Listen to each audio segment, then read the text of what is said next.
المنتخب المغربي المصنف الثاني عشر على مستوى العالم. الكثير والكثير، وادي عرضية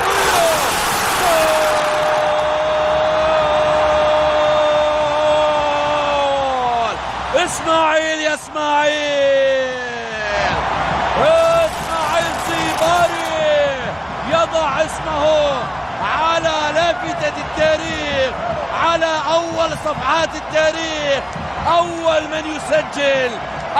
من يسجل في ملعب الأمير مولاي عبد الله بعد الافتتاح الجديد. التاريخ سيذكر الخامس من هذا الشهر، الخامس من سبتمبر الماضية. عاد مرة أخرى بطريقة مختلفة، لكن النتيجة واحدة، الهدف يسجل لأسود الأطلس.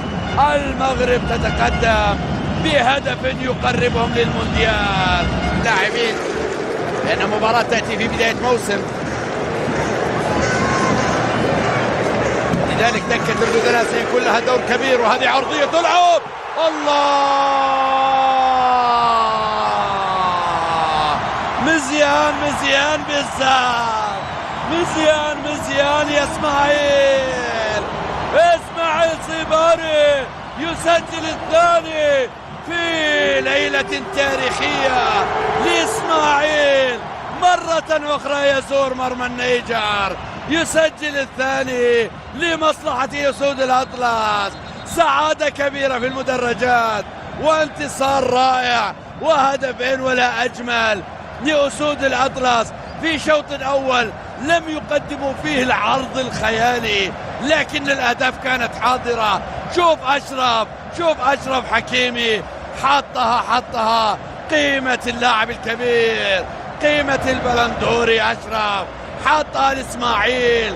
الأطراف خيالية، الأطراف تطير بأسود الأطلس.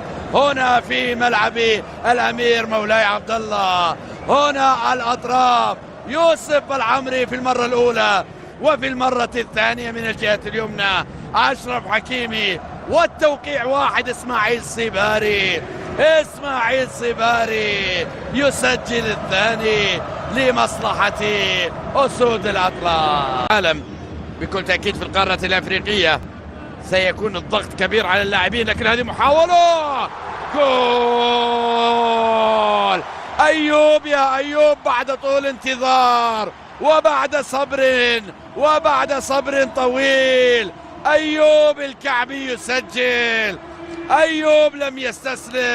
الهدف الثالث يسجل ليطمئن المنتخب المغربي على النقاط الثلاث في مباراة أصبحت الآن احتفالية بالتأهل إلى المونديال في مرمى النيجر. سجل الأول والثاني من الكرات العرضية، وجاء الثالث بنفس الطريقة من مسافة أقرب، لكنه عن طريق نفس اللاعب يوسف العمري اللي يقدم مباراة غير عادية ويصنع الأهداف. وهذا الثالث يأتي من أيوب بعد طول انتظار وبعد صبر أيوب لم ينفذ، لذلك تواجد في المكان المناسب وسجل من خلالها بلال الخنوس. ما زال أناحي أيضا موجود في دكة البدلاء. عرضية تلعب على القائم الثاني عالية ورأسية، والرابع بالرؤوس يا حمزة، بالرؤوس في أول لمسة. حمزة إكمان يكمل ما بدأه البقية. حمزة إكمان ليسجل من أول لمسة الرابع يأتي لمنتخب أسود الأطلس، لمنتخب المغرب. شوف الراسية، شوف وضعها، حطها أمام حمزة في الشباك. الرابع يأتي عن طريق البديل حمزة إكمان ليكمل ما بدأه إسماعيل وأيوب الكعبي ويسجل الهدف الرابع.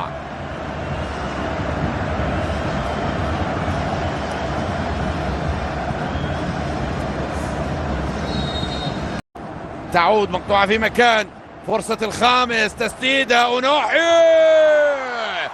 جول.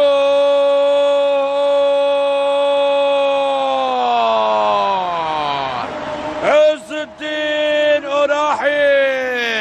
يسجل الخامس. 5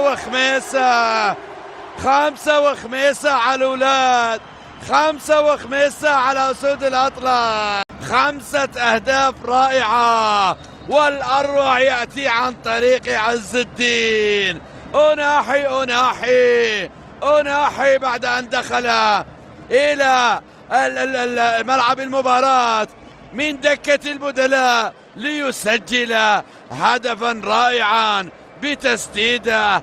اللاعب اللي لفت أنظار العالم في مونديال قطر يستمر في العطاء، ينتقل إلى جيرونا اللي يلعب في الليغا.